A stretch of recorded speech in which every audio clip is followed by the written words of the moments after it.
यमुना सरस्वती का अद्भुत संगम रहा विराज, तीन वेग की अविरल धारा निर्मल करे धरती आकाश। शरणागत हैं इसके त्रिभुवन, सेवा करता संत समाज, शंखनाद करता है कुंभ का तीर्थ शिरोमणि प्रयागराज।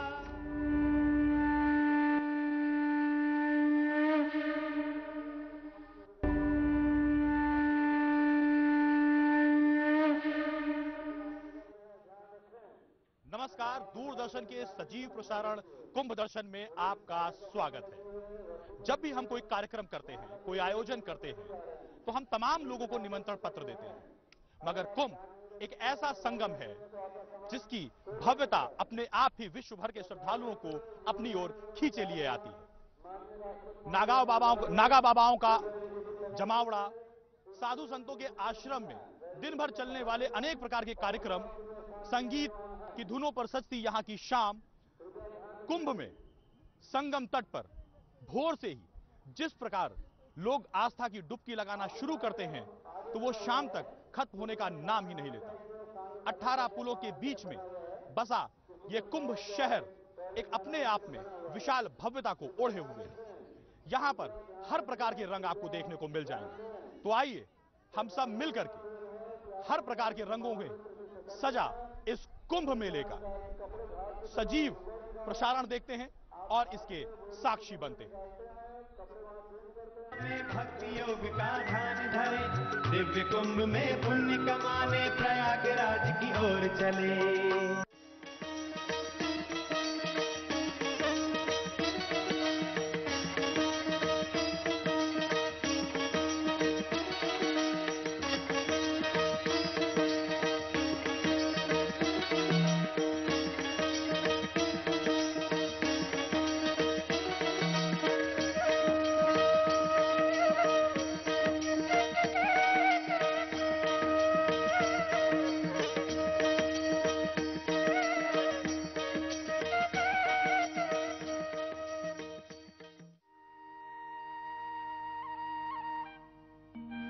प्रयागराज पौराणिक काल से ही तप और यज्ञ की भूमि रही है। अनेकों मठ मंदिरों का निर्माण यहाँ विभिन्न काल खंड में ऋषि मुनियों के जरिए हुआ। उन्हीं में से एक विशिष्ट है नाग वासुकी मंदिर। नाग वासुकी मंदिर का ध्यान करते ही हमारे समक्ष देवासुर संग्राम की कालावधि में घटित अमृत मंथन की रोचक और अद्भुत गाथा जीवंत हो उठती है। पुराणों में वर्णित महर्षि दुर्वासा की कथा और कलशोत्पत्ति कथा के अनुसार महर्षि दुर्वासा ने एक बार देवराज इंद्र को एक दिव्य माला दी। इंद्र ने उस हार को हाथी ऐरावत के मस्तक पर रख दिया। महर्षि दुर्वासा ने इसे अपना अपमान माना और भयंकर श्राप दे दिया। श्राप से बचने के लिए देवता और भगवान ब्रह्मा और विष्णु के पास गए, परंतु दोनों देवों ने सहायता में असमर्थता जताई और भगवान शिव के पास जाने की सलाह दी। शिव ने देवताओं को समुद्र मंथन कर अमृत कुंभ प्राप्त करने का सुझाव दिया। अमृत की तलाश में क्षीर सागर में भगवान विष्णु की पीठ पर मंदराचल पर्वत की मथानी और नागराज वासुकी को नेति यानी रस्सी बनाकर देवों और असुरों ने समुद्र मंथन शुरू किया। मंथन से 14 रत्न निकले। सबसे अंत में निकला अमृत कुंभ। अमृत कुंभ निकलते ही उसे हासिल करने की कूटनीति शुरू हो गई और सुरों असुरों में युद्ध की स्थिति आ गई। तभी इंद्र ने अपने पुत्र जयंत को संकेत कर अमृत कुंभ लेकर भाग जाने को कहा। जयंत देवों के 12 दिन, जो कि मनुष्यों के लिए 12 वर्ष बताए जाते हैं, भागता रहा। इस अवधि में उसने भूलोक के 4 स्थानों प्रयाग, हरिद्वार, उज्जैन और नासिक में ही कुंभ रखा। कुंभ रखते समय अमृत छलक जाने से ये स्थान विशेष प्रभाव वाले हो गए। आज इन्हीं 4 स्थानों पर कुंभ का पर्व मनाया जाता है। मकर राशि में, सूर्य में, मेष राशि के बृहस्पतिवार में भी अति दुर्लभ कुंभ पर्व का योग प्रयाग में होता है। इस मंथन की प्रक्रिया में नाग वासुकी को बहुत कष्ट पहुंचा था। उनके इस कष्ट को दूर करने के लिए भगवान विष्णु ने उन्हें प्रयाग यह कहकर भेजा कि वे वहां सरस्वती नदी के जल का पान करें और वहीं विश्राम करें। तब से आज तक नाग वासुकी मंदिर यहीं पर स्थित है और उसमें विराजमान है हमारे नाग वासुकी देवता।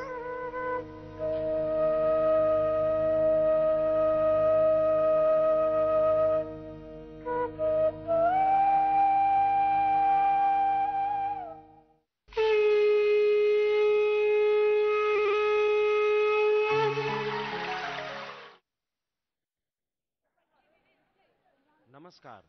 कुंभ नगरी में आपका बहुत स्वागत है और आप देख रहे हैं दूरदर्शन की आंखों से कुंभ, सीधे संगम तट से कुंभ दर्शन।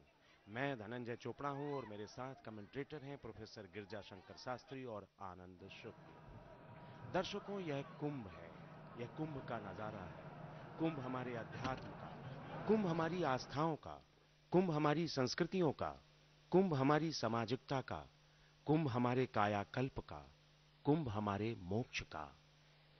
इतना कोहरा देख रहे हैं आप कि किस तरह से कोहरा उतर पड़ा है संगम तट पर।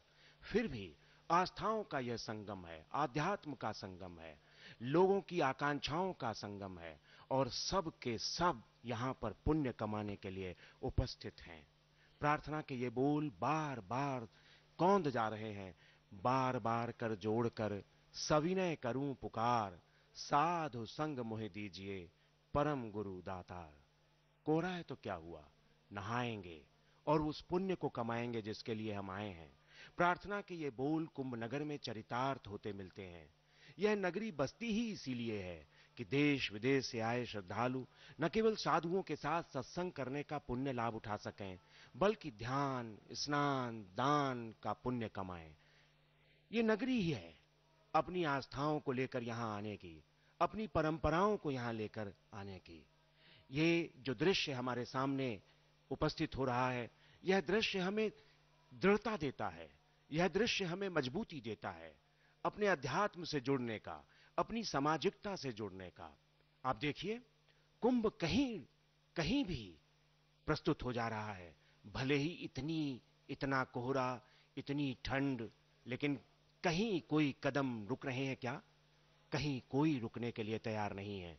सब के सब संगम तट पर मौजूद हैं और सब के सब उस स्नान का, उस पुण्य लाभ का प्राप्त करना चाहते हैं, उस लाभ को प्राप्त करना चाहते हैं कि आप सोच नहीं सकते कि किस तरह से हम यहां पर बैठे हुए आपको दिखा रहे हैं। जो वो बड़ा, मेरे साथ आनंद शुक्ल जी हैं, मैं कहूंगा क्या महसूस कर रहे हैं, क्या अनुभव हो रहा है, बताएं। धन्यवाद चोपड़ा जी। बहुत ही दिव्य दृश्य है हमारे सामने। इतना कोहरा कि कुछ मीटर की दूरी पर वस्तुएं भी दिखाई नहीं दे रही हैं, किंतु आस्था का सागर हिलोरें लेता हुआ बढ़ता चला जा रहा है कुंभ में संगम तट की ओर। नदियों का जल बर्फीला हो चुका है, लेकिन वहां पहुंचते ही आस्था के वशीभूत होकर के श्रद्धालु डुबकी लगाते हैं परम पावन माता गंगा और यमुना के संगम में, त्रिवेणी के संगम में। और देखते ही बनती है उनकी आस्था, देखते ही बनता है जन समूह का ये उत्साह और उमंग। निश्चित रूप से तीर्थराज प्रयाग की ये धरती सभी को अपनी ओर बुला रही है। आइए आइए कुंभ चलें। आप देख रहे हैं श्रद्धालु किस प्रकार से नहा रहे हैं, नहाने के बाद किस प्रकार से बैठ करके अपनी आस्था के अनुरूप पूजा पाठ भी कर रहे हैं। उम्र भारी नहीं पड़ती आस्था पर, चलने में परेशानी है, तकलीफ है, उम्र का तकाजा है, लेकिन उसके बावजूद चलते चले जा रहे हैं कुंभ नगरी की इस परम पावन भूमि पर, आगे बढ़ते चले जा रहे हैं संगम तट पर। लाखों लोग भारत के सुदूर कोनों से यहां पहुंचे हैं।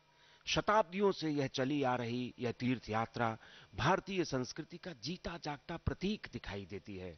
नदी, लोग, विश्वास, आस्था, मिथक, संस्कृति, अनगिनत रचनाओं के बिखरे कण, जुटते लोग, जुड़ते लोग, उन आस्थाओं से, उन परंपराओं से जो हमारे लिए जीवनी शक्ति देती हैं। कहते हैं कि जब ग्रहों के सितारे, ग्रहों एक ऐसी स्थिति में आ जाते हैं, 3 ग्रह बृहस्पति, सूर्य और चंद्रमा, तब नदी में जीवनी गुण आ जाता है और लोग सारी दुश्वारियों को भूलकर, सारी कठिनाइयों को भूलकर संगम में गोते लगाने के लिए, संगम में डुबकी लगाने के लिए हे माधव का पुकार करते हुए अपने आप को गंगा जल में सराबोर कर लेना चाहते हैं। इसके कुछ ज्योतिषी मायने भी हैं। प्रोफेसर गिरजाशंकर शास्त्री ज्योतिषाचार्य हैं, मैं उनसे कहूंगा कि बताएं कि क्या ज्योतिषीय परंपरा हमारे साथ है। जी, ज्योतिष शास्त्र के अनुसार जब सूर्य और चंद्रमा मकर राशि में होते हैं और बृहस्पति वृष राशि के होते हैं तब कुंभ पर्व होता है, और जब वृश्चिक के होते हैं तो अर्ध कुंभ पर्व होता है। कहा गया कि सूर्येन्दु गुरु संयोगात् तद्रासौ यत्र वत्सरे सुधा कुंभ प्लवे नैव कुंभो भवति नान्यथा। सूर्य इंदु माने चंद्रमा और गुरु संयोगात, जब गुरु का संयोग बनता है उस समय जो भी वत्सर माने उपस्थित होता है उस समय कुंभ होता है। उसी समय सुधा कुंभ, सुधा जो जल है गंगा यमुना का जल, वो अमृतमय हो जाता है। ये जो इसका इतिहास है वो समुद्र मंथन से जुड़ा हुआ है। समुद्र मंथन में जब विष निकला तो उस विष का भी पान किया है भगवान शिव ने, लेकिन पश्चात सबसे अंत में जो 14 रत्न हैं, अंतिम रत्न अमृत को लेकर स्वयं नारायण आते हैं और वो धन्वंतरि के रूप में आते हैं। उस अमृत का संबंध इस कुंभ पर्व से है। इसकी परंपरा यद्यपि अति प्राचीन है, कभी सनत कुमार, सनक, सनंदन, सनातन आदि आकर तपस्या करते हैं। ब्रह्मा जी ने तो 100 अश्वमेध यज्ञ ही किया है, और गंगा यमुना का जब से संगम हुआ तब से इसका इतिहास चल पड़ा। और जब इसका भगवान शंकराचार्य, आदि शंकराचार्य आए तब उन्होंने इसका सुव्यवस्थित रूप दिया, और जो कुंभ पर्व होने लगे, जिसको चतुर्धा विभक्त किया गया, अथर्ववेद ने चतुर्धा विभक्त करके चतुर्धा दधाम कुंभम कहा। तो 4 प्रकार से ये कुंभ हुए। जो तीर्थराज प्रयाग, चूंकि यहाँ 3 नदियों का संगम है, त्रिवेणी संगम है, इसलिए यहाँ का जो जल है वह निश्चित ही सुधा माने अमृतमय हो जाता है। सही कह रहे हैं प्रोफेसर शास्त्री, ये इतिहास और परंपरा हमारे साथ अनवरत चलती आ रही है। यह इतिहास और परंपरा में कुंभ हमारे लिए अद्वितीय है। देखिए, इतिहास और परंपरा में कुंभ।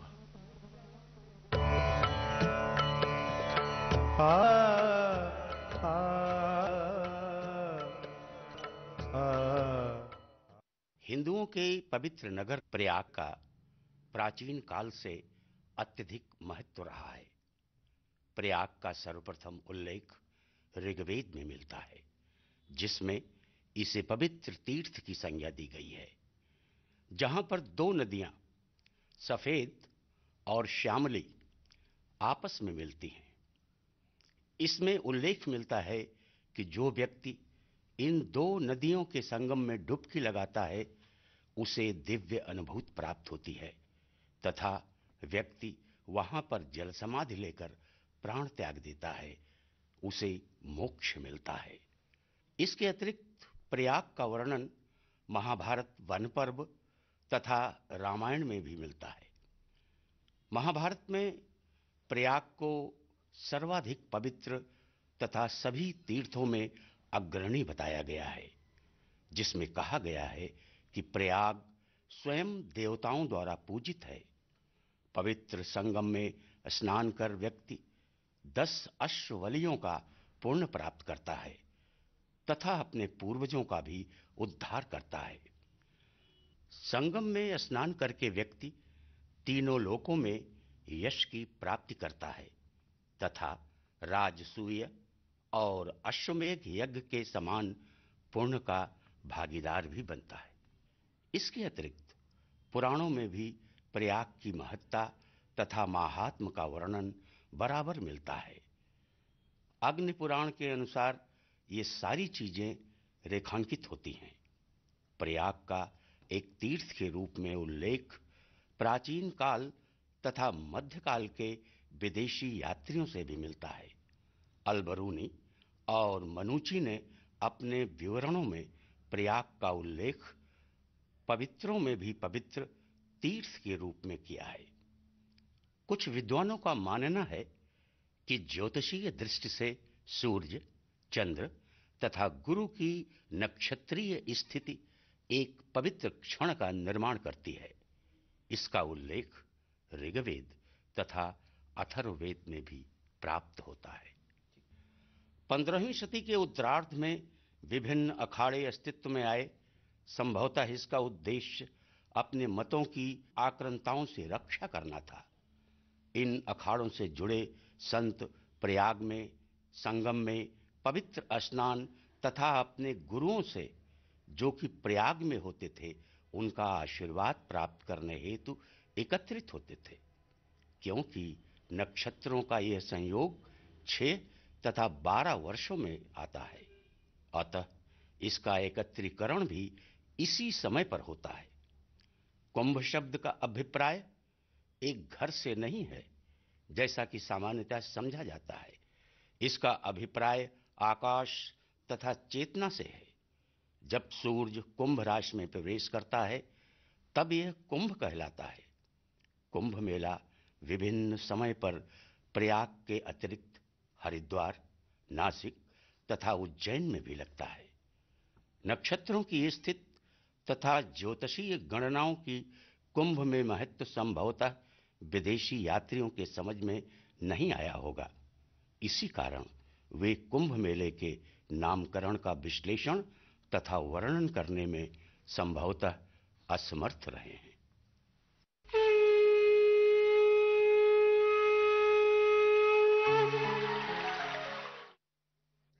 भारतीय संस्कृति संगम की अदृश्य सरस्वती की तरह अंतः संबंधों की पवित्रता में निहित है। आपने देखा कि किस तरीके से हमारी परंपरा, हमारा इतिहास कुंभ से हमें जोड़ता है। आप देख रहे हैं कि इस समय संगम की रेती पर किस तरीके से लोग अपनी उपस्थिति गुलजार कर रहे हैं। लोग यहाँ पर आते चले जा रहे हैं, लगातार आते चले जा रहे हैं।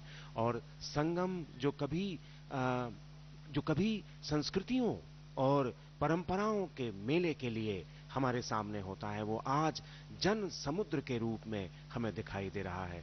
लोग यहाँ पर उपस्थित हैं, लोग नहा रहे हैं, लोग स्नान कर रहे हैं, लोग दान कर रहे हैं, चाहे वो जिस उम्र के हों, चाहे वो जिस धर्म के हों। यहाँ पर उपस्थित होने की ललक, ये उल्लास के क्षण हैं। आप देखिए कि खुशियों का कुंभ जब हमारे भीतर से फूट पड़ता है तो हम संगम में नाच उठते हैं। संगम में हम इस तरीके से हमें प्रसन्नता मिलती है कि हम सोच नहीं सकते। ये देख रहे हैं आप कि किस तरीके से कोहरा है, लेकिन स्नान करना, उस पुण्य को प्राप्त करना, दिए का दान करना, दीप दान करना, गंगा की स्तुति करना, ये हमारे परंपराओं में, हमारी सनातन परंपरा में, हमारी सनातन संस्कृति में है कि हे गंगा मैया, यह दीप प्रज्वलित करके हम तुम्हें समर्पित कर रहे हैं। तुम यह ज्योति, यह जो धर्म की ज्योति है, यह जो आस्था की ज्योति है, तुम मेरे भीतर भी जलाए रखना। तुम मुझे भी इसी तरह दीप्तिमान करते रहना। ये अद्भुत क्षण होते हैं, अद्भुत समय होता है, अप्रतिम रूप से हमारे सामने आता है। वास्तव में आप खड़े हो जाइए, अगर यहाँ आकर आप अनुभव कर रहे होंगे अपनी टेलीविजन की स्क्रीन पर कि यह अलौकिक दृश्य है। यह अपने आप में उत्साह से भरा हुआ, उल्लास से भरा हुआ, और इसीलिए ठंड किनारे हो जाती है, कोहरा किनारे हो जाता है, और हम संगम में डुबकी लगाने के लिए तैयार हो जाते हैं। तैयार है जल एम्बुलेंस भी, जल पुलिस भी। किसी भी तरह की हादसा हो जाए, अगर कोई जो हमारे प्रतिबंध हैं, जो रिस्ट्रिक्शन हैं, उन्हें अगर जल हमें वह जीवनी शक्ति देता है। अभी प्रोफेसर शास्त्री बता रहे थे कि किस तरीके से ग्रहों की स्थिति होती है और किस तरीके से हमारे पास, अब आप जानते हैं कि इन ग्रहों की स्थिति के कारण ही यह कुंभ नगरी बसती है। और यह कुंभ नगरी एकाएक हमारे सामने आ जाती है। हम विश्वास नहीं कर पाते कि दुनिया की यह सबसे अद्भुत कुंभ नगरी, टेंट की नगरी, और इस नगरी में सामाजिकता के, अध्यात्म के बहुत सारे ऐसे पल हमें देखने को मिलते हैं, कहने की बात नहीं। तो आप भी देखिए कुंभ नगरी से।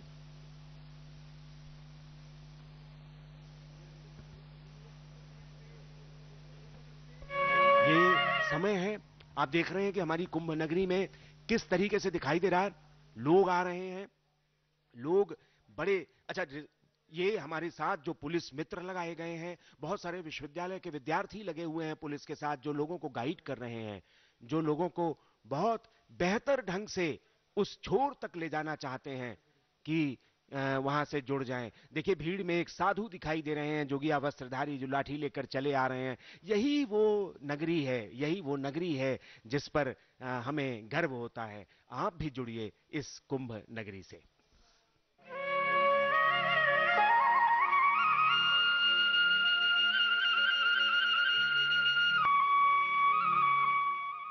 कुंभ की सांस्कृतिक चेतना का अपना एक अलग महत्व है। यह चेतना लोक का प्रतिनिधित्व करती है और लोक चेतना ही आगे चलकर शास्त्रीयता को रेखांकित करती है।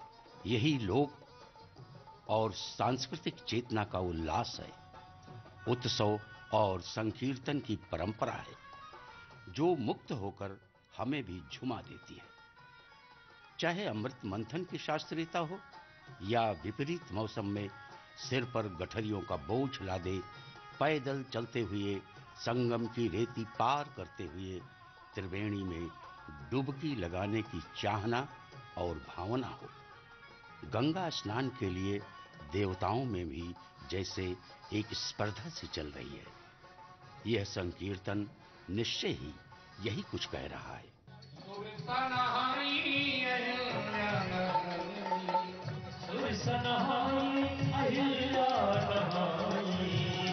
रामरथ से ऋषि पत्नी का उद्धार हो गया, ठीक है बोल रहे हैं। और भगवान परशुराम स्वयं पहुंच गए।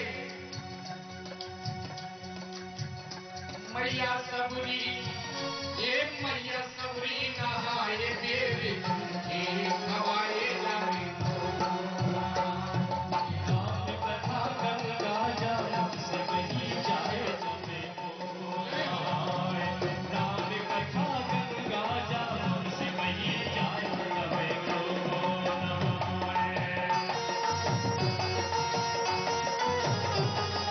रामायण लिखे वाल्मीकि जी नहाए, रामायण लिखे वाल्मीकि नहाए, रामायण लिखे वाल्मीकि जी नहाए। और हे रामचरित रच बाबा तुलसी नहाए। हमें राम कथा गंगा जल से बही जाए हमें हो। राम कथा गंगा जल से बही जाए हमें हो।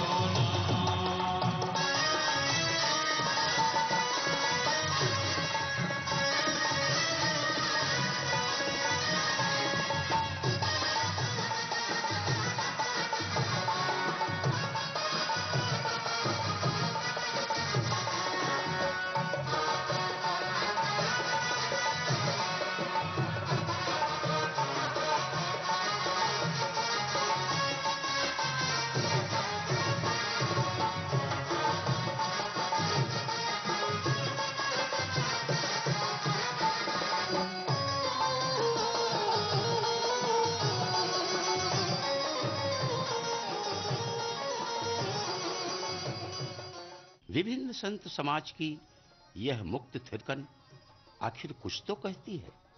कुंभ की इन सारी उपलब्धियों को समेटे हुए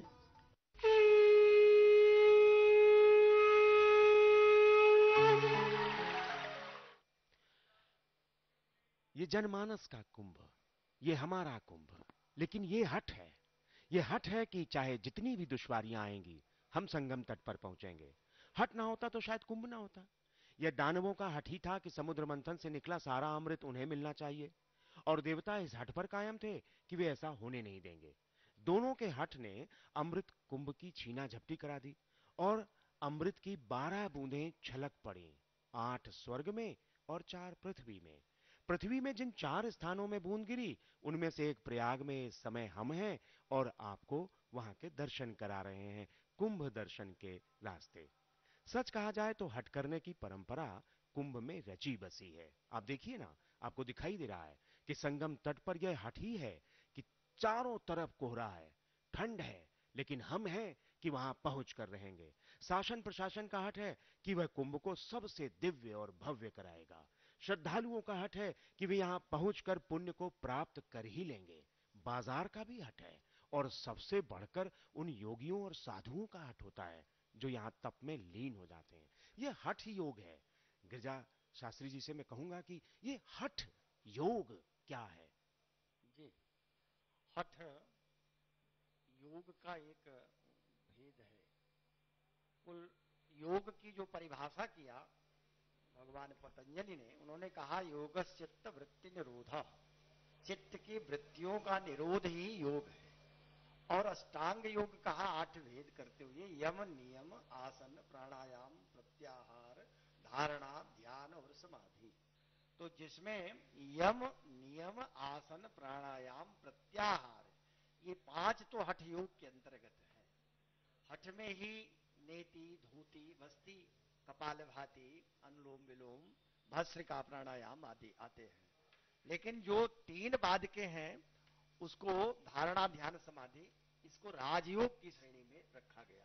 हाँ, इस समय जो दृश्य दिखाई दे रहा है, सिर पर गठरी लादे हुए और झोले कंधे पर टंगे हुए हैं, अगल बगल में भी सामान रखे हुए, तीर्थ का पुण्य प्राप्त हो जाए, गंगा में एक डुबकी लग जाए, श्रद्धालु चले जा रहे हैं।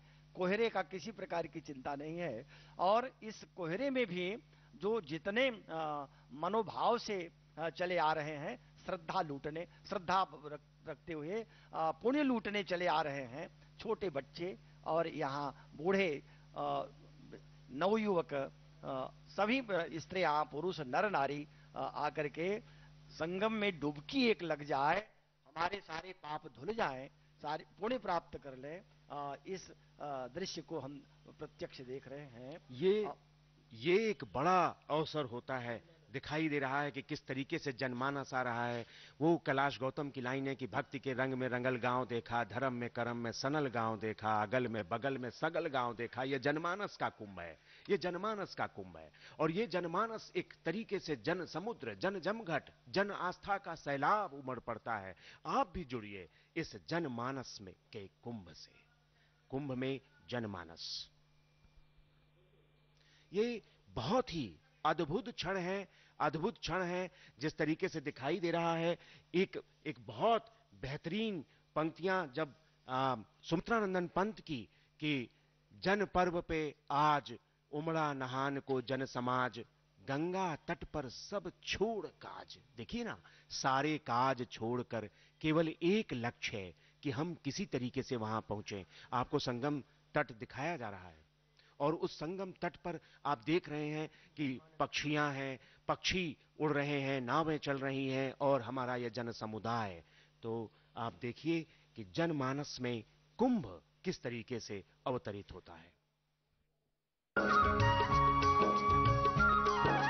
आओ मिलकर सभी मनाएं कुंभ पर्व। मैं पाली से आई हूँ, नाने का बहुत आनंद आ गया, सफाई बहुत वगैरह बहुत अच्छे। अरे मेरे को तो पिलंग बहुत अच्छे लगे और 15 दिन रहूं इधर, ऐसा आनंद आया है।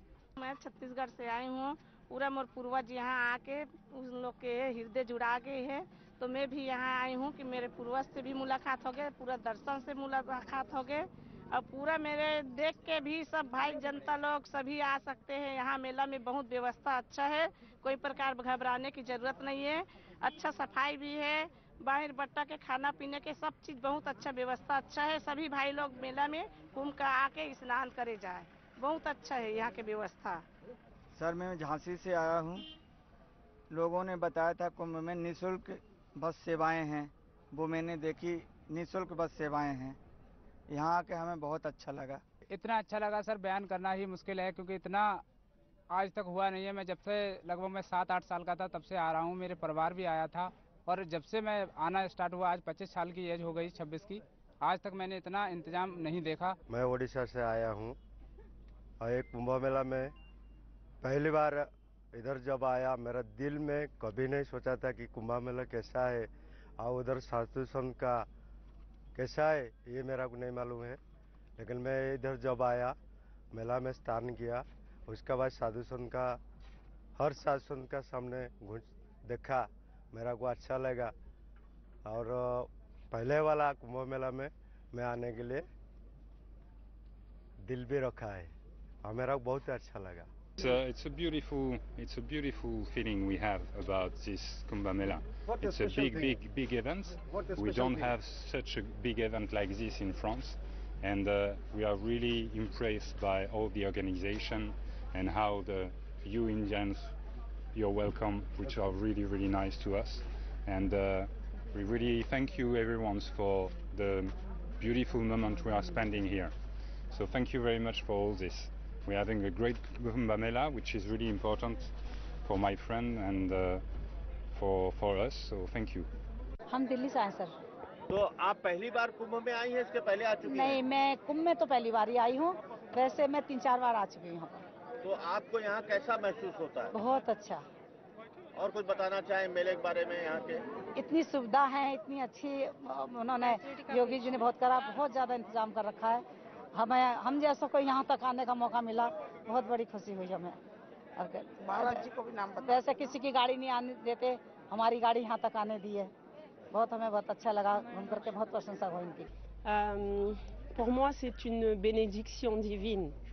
For her, it's a real blessing from the divine.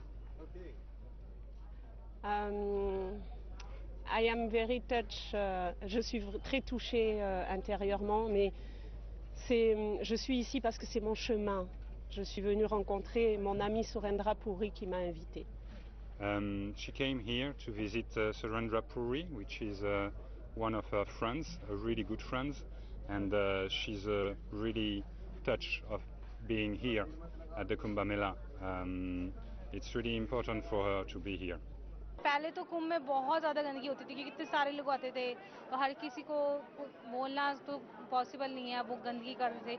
इस बार काफ़ी घाट के पास तो बहुत ज़्यादा क्लीन है और पुलिस वाले बहुत कोऑपरेटिव हैं, यहाँ पे काफ़ी अच्छे हैं। सुंदरीकरण तो बहुत हुआ है, बहुत अच्छा हुआ है और रोड भी बढ़िया बन गई है, अब पहले से बेटर है, बस बहुत अच्छा हो गया है। पहले बहुत अच्छा हो गया है। बहुत साफ सफाई में कैसा? साफ सफाई में नंबर 1, प्रयागराज नंबर 1 हो गया साफ सफाई में।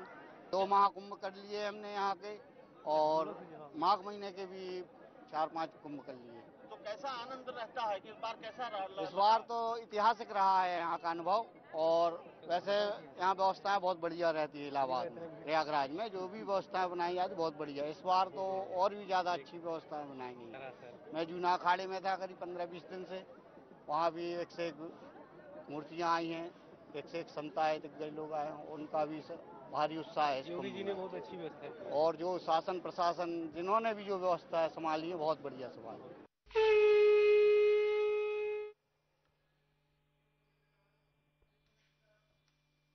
आम जनमानस का कुंभ, जैसा अभी आपने देखा, ये जनमानस के मन का कुंभ छलक पड़ा है। जैसे उस समय बूंदें छलकी थी अमृत की, जब सागर मंथन के बाद अमृत निकला था, और ये आम जनमानस का जो हृदय रूपी कुंभ है, उसमें से जो ये अमृत की बूंदें छलक रही हैं, यही हमें दिखाई पड़ रही हैं, आपको दिखाई पड़ रही हैं कि ये कितना सुंदर कुंभ है। ऐसी व्यवस्था प्रशासन की ओर से की गई है कि किसी श्रद्धालु को कोई कठिनाई ना हो। आवागमन के अलग अलग रास्ते हैं, आवागमन के अनेक मार्ग निर्धारित किए गए हैं, जिन मार्गों से ही श्रद्धालुओं को चलना है, आगे बढ़ना है और पहुंचना है। त्रिवेणी तट पर, संगम तट पर जल पुलिस और जल एम्बुलेंस भी उपस्थित हैं। किसी भी प्रकार की दुर्घटना के समय प्रशासनिक व्यवस्था ऐसी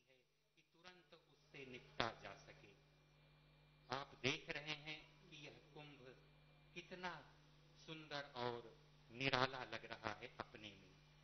यह जो लोग यहाँ आए हैं, इनमें से कुछ ऐसी विभूतियां भी हैं जिनसे मिलने की इच्छा होती है, तो आइए इनसे मिलें। ये वास्तव में बहुत ही रेत पर रचे जाते हैं सामाजिकता के अनगिनत अध्याय, और उन अनगिनत अध्याय को रचने में बहुत सारे लोग यहाँ पर उपस्थित होते हैं। बहुत सारे लोग यहाँ पर अपनी भावनाओं के साथ उपस्थित होते हैं। बहुत सारे ऐसे भी विद्वान हैं, बहुत सारे ऐसे भी साधु हैं जिनको सुनना, जिनको जानना अपने आप में एक अप्रतिम अनुभव देता है। यह अलौकिकता है। देखिए आप स्क्रीन पर, यह अलौकिक दृश्य है, विहंगम दृश्य है।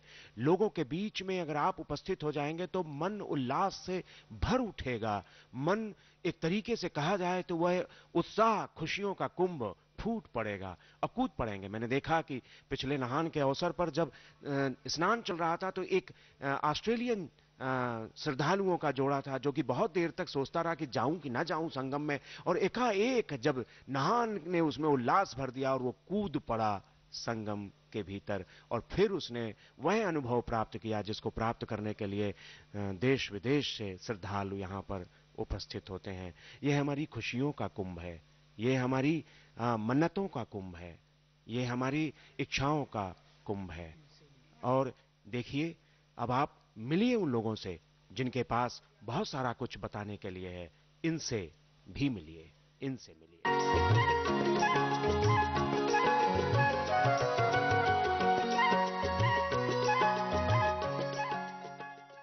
बटु विश्वास अचल निज धर्मा, तीर्थ राज प्रयाग सुकर्मा।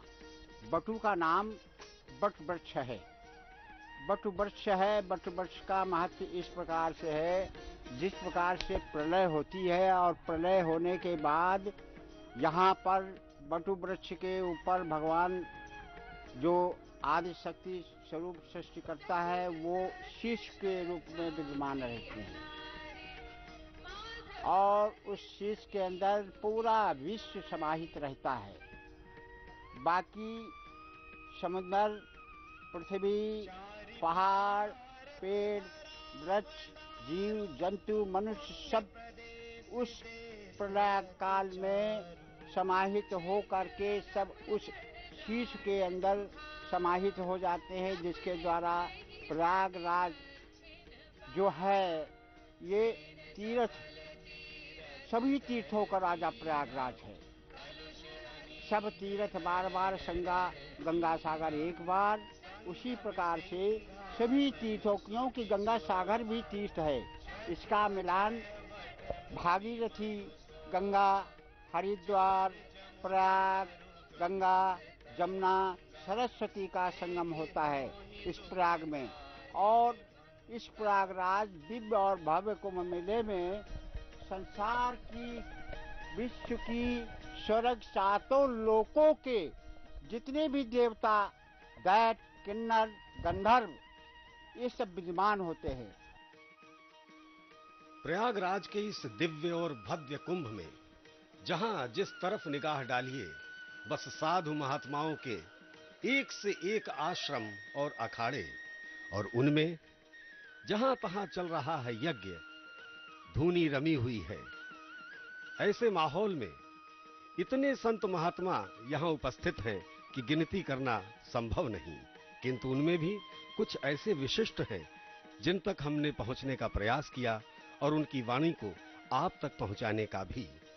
तो इनसे मिलिए कार्यक्रम के अंतर्गत आज हम आपको मिलवा रहे हैं परमार्थ निकेतन आश्रम ऋषिकेश के अध्यक्ष परम पूज्य स्वामी चिदानंद सरस्वती जी से। दूरदर्शन के माध्यम से आज हम दिव्य दर्शन कर रहे हैं, और वो दिव्य दर्शन है इस देश के संगम का। एक ऐसा संगम जो केवल स्नान करने आया, मेरी एक डुबकी लग जाए बस हो गया, इतना ही तो चाहिए। अपने अपने सत्तू लेकर, अपनी अपनी गठरी लेकर, छोटा सा पाथे लेकर चले आ रहे हैं, और एक श्रद्धा का, आस्था का सैलाब नजर आता है। रात 2 बजे से लोग स्नान कर रहे हैं। मैंने तो कहीं भी पूरे विश्व में, मुझे पूरे विश्व में जाने का मौका मिला है, लेकिन कहीं ऐसा सैलाब नहीं देखा श्रद्धा का। ये है इस देश का संगम। ना कोई जाति है, ना पाति है, ना कोई वर्ग है, ना वर्ण है, सब एक हैं। और यही तो आस्था है, जहाँ मानव मानव एक समान, सबके भीतर है भगवान, उसका दर्शन करने वाला यह संगम। आज दूरदर्शन के माध्यम से उस संगम का संदेश हम प्राप्त कर रहे हैं। मैं समझता हूँ जिस गंगा के तट पर ये संगम हमें नजर आता है, लगता है कि सद्भाव, स्वच्छता और समरसता का ये संगम। जब बात स्वच्छता की आती है तो मुझे लगता है कि गंगा, जिसे भारत के यशस्वी ऊर्जावान प्रधानमंत्री ने सबसे पहले शपथ लेते ही एक शपथ ली कि मेरा भारत स्वच्छ भारत होगा, क्योंकि स्वच्छ भारत होगा तो स्वस्थ भारत होगा, स्वस्थ भारत होगा तो समृद्ध भारत होगा, प्रबुद्ध भारत होगा। इसलिए आज संगम के तट पर जब हम स्नान कर रहे हैं, मुझे लगता है कि गंगा में स्नान करने से पहले, संगम में स्नान करने से पहले अपने भारत को स्वच्छ भारत बनाने का हम संकल्प लें। जहां जहां से जाएं, जहां जहां से गुजरें, जिस गली से गुजरें, जिस गांव से गुजरें, हर जगह उसको स्वच्छ बनाएं।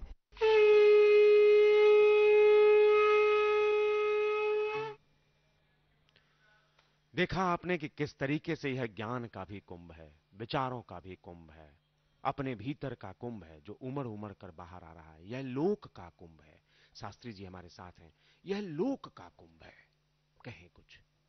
लोक आलोक्यते इति लोक, जो दृश्यमान होता है वो लोक ही है।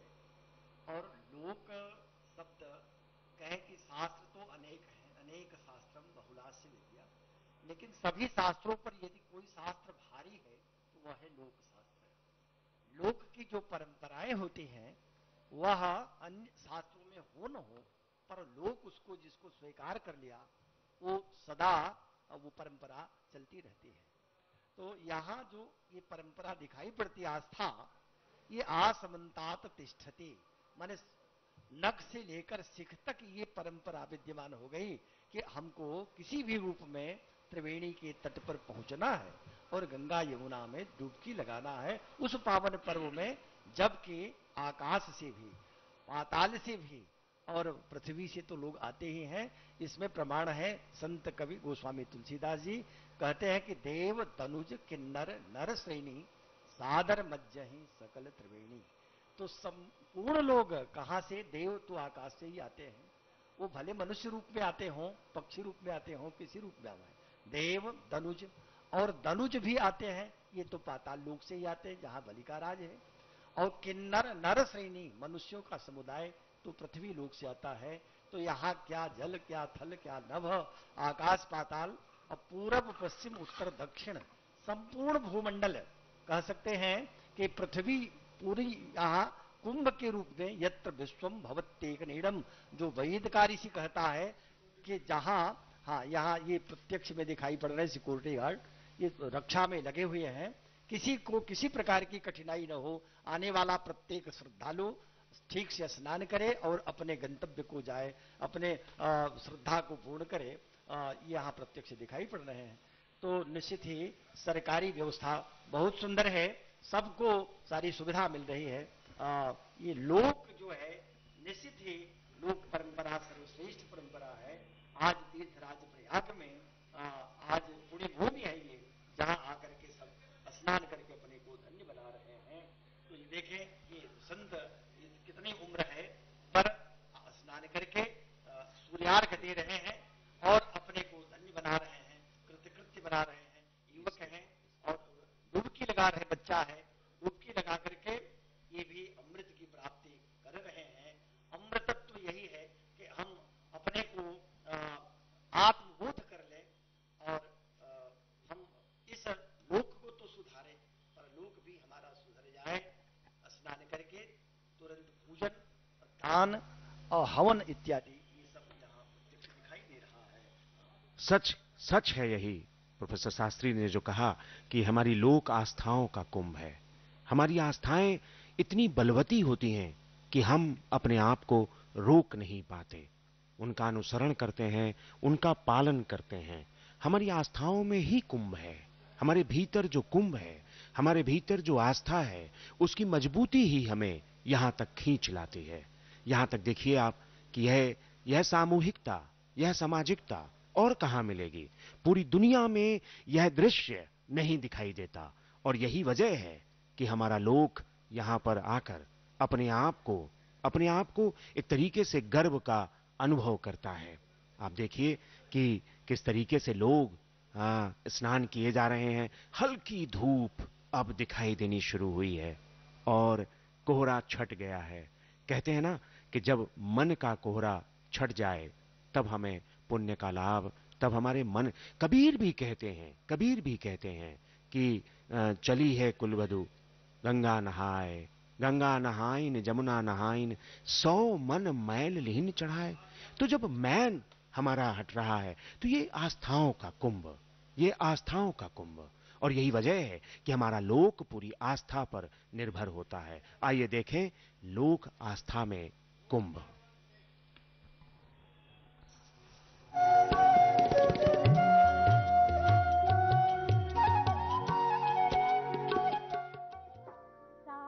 अमृत स्नान की बेला है, ये अमृत पान की बेला है मोक्ष द्वार भी खुले हुए, शुभ उत्सव है, शुभ मेला है। अर्पण करने सर्वस्व चलें, चलो कुंभ चलें, चलो कुंभ चलें। किसी भी मान्यता और परंपरा पर भारी पड़ती है लोक आस्था। इस सत्य के विहंगम दृश्य के दर्शन होते हैं संगम तट पर इस दिव्य कुंभ में। स्नान, ध्यान, चंदन पूजन इस दृश्य को दिव्यता प्रदान करते हैं। स्नान ध्यान के बाद भजन ही नहीं, भोजन प्रसाद का भी वितरण कुंभ में आए सभी श्रद्धालुओं के लिए मेला क्षेत्र में जगह जगह उपलब्ध है।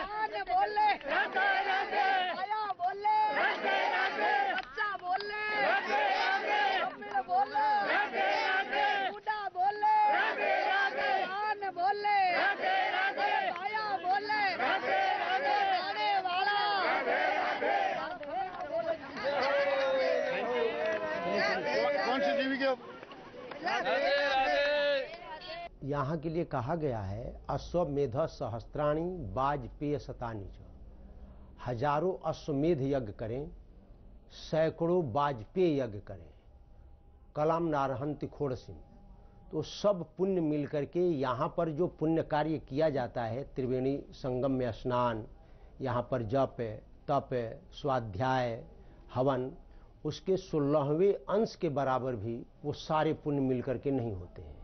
संपूर्ण तीर्थों के संबंध में बात करें, न गंगा न कया काशी पुष्करम न प्रयागकम। गया, गंगा, पुष्कर, गोदावरी, ये जितने तीर्थ हैं सब मिलकर भी फल न समतामने, तो यहाँ के पुण्य की समता नहीं कर सकते हैं।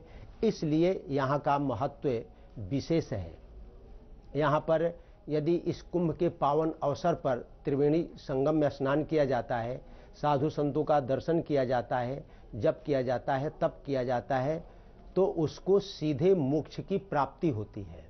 और ये जो पावन भूमि है, जब प्रलय काल था, मार्कंड जी ने भगवान से निवेदन किया प्रलय दर्शन करने के लिए, तब यहाँ पर उनको बालम मुकुंदम मनसा अस्मरामी बटस्य पुत्रस्य पटे शयानम, यहीं पर उनको बटपत्र के द्रोणी में भगवान बाल कृष्ण का दर्शन हुआ था। ये आदि जगह कहलाता है, ये सृष्टि का बीज कहलाता है, इसलिए इसका महत्व है।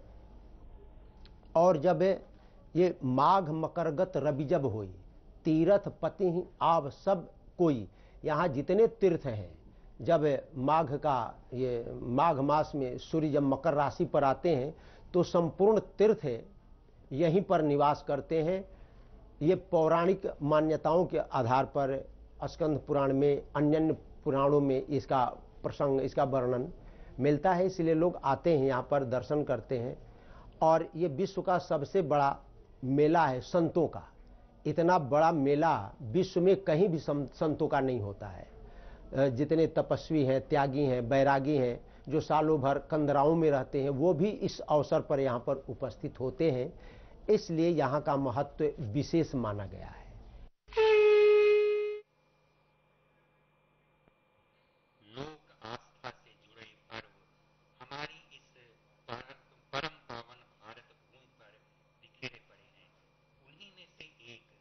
प्रयागराज का ये कुंभ, ये सबसे बड़ा दुनिया का मेला माना जाता है।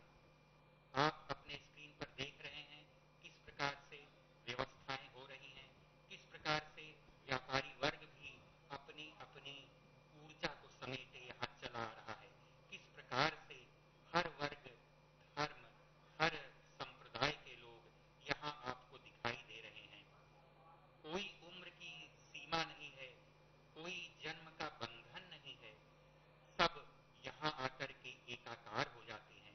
वो देवता हों, दैत्य हों, मानव हों, सब किसी न किसी रूप में यहाँ आते हैं और त्रिवेणी स्नान करके पुण्य लाभ करते हैं, वापस अपने गंतव्य को जाते हैं। सुरक्षित जाएं, सुरक्षित रहें, मेला के क्षेत्र में सुरक्षित रहें। अनेक ऐसी व्यवस्थाएं यहाँ की गई हैं कि जैसे जैसे समय बढ़ता जा रहा है, धीरे धीरे आती जा रही है धूप, सुनहली धूप, और उस धूप में हम ये देख रहे हैं कि कोहरा धीरे धीरे अब छंटने लगा है। धीरे धीरे लोग और आगे बढ़ रहे हैं, उत्साह के साथ, उमंग के साथ। कुंभ के स्नान हेतु हम आए हैं और हम कुंभ स्नान का पुण्य प्राप्त करेंगे। लोक जनमानस में आस्था है, गंगा मैया के दर्शन मात्र से ही मुक्ति मिल जाती है। गंगे तव दर्शनार्थ मुक्ति है। इसी आस्था के चलते गंगा मैया का दर्शन ही हमें मुक्त कर देता है पाप के बंधनों से और हमें वैतरणी पार करा देता है अमरत्व की। आइए इसी कुंभ में हम भी देख रहे हैं कि कैसे सब लोग अपने अनुष्ठान भी यहाँ गंगा तट पर, गंगा, यमुना और सरस्वती के इस पावन तट पर कर रहे हैं। स्नान के उपरांत आप ये देख रहे हैं जल पक्षियों की किलोल एक सुरम्य वातावरण का निर्माण कर रही है। जल पुलिस की अनेक टीमें कोई भी दुर्घटना के समय सक्रिय हो जाती हैं और कोशिश यही रहती है, प्रयास यही रहता है कि कोई जन धन की हानि न होने पावे।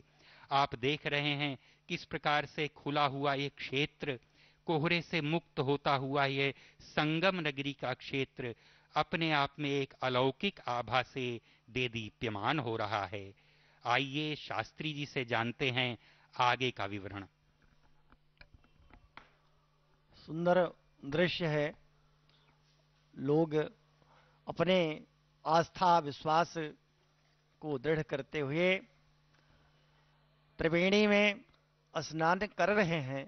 स्नान करके अनुष्ठान, हवन, तप, जप, मंत्र जप साथ में यहाँ गठरी लिए हुए सुदूर क्षेत्रों से अनेक धर्म, अनेक संप्रदाय के लोग भी सब यहाँ इकट्ठे होकर के यहाँ गंगा जी में, जैसे गंगा जी कभी किसी का ये नहीं देखती कि कहाँ से आ रहा है, कौन है, सबके लिए समान हो जाते हैं। तो उसी प्रकार से ये भक्ति भावपूर्ण लोग जैसे गंगा में, गंगा जी किसी में भेद नहीं करती, वैसे तीर्थराज प्रयाग में मानव मात्र, बल्कि कहें कि पशु पक्षी भी यहाँ किल्लोल तो कर ही रहे हैं, साथ में पक्षियों का स्नान भी चल रहा है। तो ये सकल कामप्रद तीर्थराऊ, तीर्थराज प्रयाग संपूर्ण कामनाओं की पूर्ति कर देते हैं। अर्थ, धर्म, काम, मोक्ष, चतुर पुरुषार्थ जिसको हम कहते हैं, वह यहाँ सब कुछ एक साथ करतलगत हो रहा है, अपने पुण्य के खाते में आ रहा है। पुण्य इस प्रकार से देखें, यहाँ बैठे हुए लोग स्नान करके निश्चिंत होकर के मानो आज इन्होंने अपने जीवन को धन्य बना लिया है। सभी लोग स्नान करके कुछ दिखाई पड़ रहे हैं, चाय देने वाले देखे सिर पर गठरी लादे हुए कितने भार को सिर पर रखा है, लेकिन हमें डुबकी अवश्य लगानी है। अगर त्रिवेणी में एक डुबकी लग गई तो जीवन हमारा धन्य हो जाएगा। सुदूर प्रांतों से, सुदूर स्थलों से लोग आकर के यहाँ स्नान दान पुण्य कर रहे हैं। आगे का विवरण बताने के लिए हम चोपड़ा जी के पास चलते हैं। दर्शकों, आप देख रहे हैं कि किस तरीके से जन सैलाब उमड़ पड़ा है। हल्की धूप और उस धूप में चांदनी सी चमकती हुई, पहले तो स्वर्ण की तरह चमकी और फिर चांदनी की तरह चमकी हमारी गंगा की लहरें। और इन लहरों के किनारे उमड़ा जन समुद्र, जन सैलाब, व्यवस्था इतनी कि किसी को कोई कष्ट ना हो, रास्ते इतने कि वहीं जाते हों जहां पर हम डुबकी लगाते हों। हमारी यह अनगिनत वर्षों से या यूं कहें शताब्दियों से चली आ रही यह यात्रा कभी रुक नहीं रही है, अनवरत चल रही है। और इसे चला रहा है कौन? हमारा जनमानस, जो आप देख रहे हैं कि किस तरह से श्रद्धालु अपनी सारी दुश्वारियों को धता बताते हुए यहां पर उपस्थित हो रहे हैं और अपनी मनोकामना को पूरा करने का एक लक्ष्य लेकर जो आए हुए हैं वो यहां पूरा करके ही जाएंगे। मैंने पहले भी कहा कि यह एक हट है कि हम पूरा करेंगे। यह भी एक अद्भुत दृश्य होता है कि जब स्नान कर लें तो फिर उसके बाद संगम की रेत पर बैठें, कुछ पकाएं, कुछ खाएं, कुछ गुनें, कुछ लोगों से मिलें। दूर दूर से लोग आए हैं, बहुत सारे ऐसे संबंध बनते हैं, बहुत सारी ऐसी रिश्तेदारियां और नातेदारियां भी बन जाती हैं जो संगम हमें मुहैया कराता है। यह संगम है जहां पर स्नान के बाद लोग दान करेंगे, लोग तिलक लगाएंगे, अपने कपड़ों को सुखाएंगे, क्योंकि ये यात्रा है, यह यात्रा अनवरत है। बहुत से तो कल्पवासी आते हैं और यहीं पर रहकर एक माह का कल्पवास करते हैं, अपने आप को फिर से रिजुवेनेट करने का मतलब कि आप अपने आप को फिर से पालें, फिर से प्राप्त कर लें और अपने आप को करें। ये देखिए कि किस तरीके से आज हमने आपको दिखाया कि यह कुंभ है। एहू हाथे जोड़ा, ओहू हाथे जोड़ा, काने पे बोरा, कपार पर बोरा, कमरी में केहू, कथरी में केहू, रजाई में केहू, दुलाई में केहू, फिर भी सब के सब स्नान करने के लिए यहाँ पर आएंगे। आज के लिए बस इतना ही। हम आपको अब ले चलते हैं अपने लखनऊ दूरदर्शन स्टूडियो में।